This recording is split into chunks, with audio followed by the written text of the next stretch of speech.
महाभारत की यह कथा पृथ्वी से नहीं, स्वर्ग से आरंभ होती है, जहां ब्रह्मा की दिव्य सभा में देवता, गंगा और महाभिष्ट उपस्थित थे।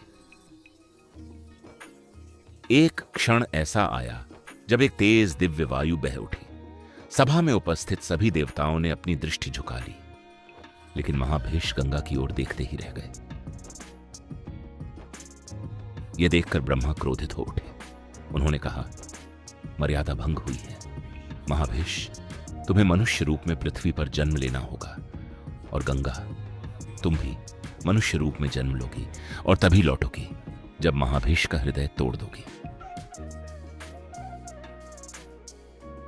श्राप तो मिल चुका था, लेकिन महाभिष्ट ने ब्रह्मा से विनती की, यदि मुझे पृथ्वी पर जन्म लेना ही है तो मैं राजा प्रतीप के पुत्र रूप में जन्म लेना चाहता हूं।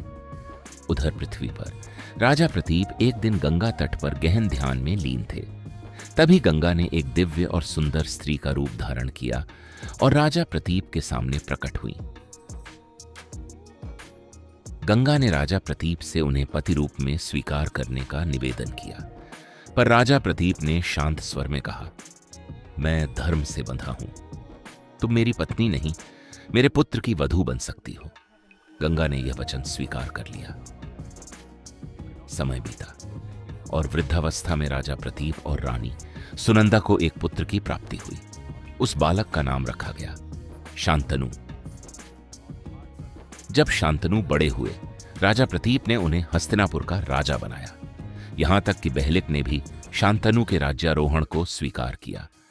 अब हस्तिनापुर को उसका नया राजा मिल चुका था। कहानी अभी यहीं समाप्त नहीं होती, क्योंकि नियति ने राजा शांतनु के लिए कुछ असाधारण रच रखा था। बहुत जल्द उनके जीवन में प्रवेश करने वाली थी स्वयं गंगा। लेकिन यह प्रेम साधारण प्रेम नहीं होगा। इसमें होगा आकर्षण, एक कठोर शर्त और ऐसा दुख जिसे सहना किसी भी पिता के लिए असंभव होगा। अगले एपिसोड में देखिए राजा, शांतनु और गंगा की रहस्यमयी कथा।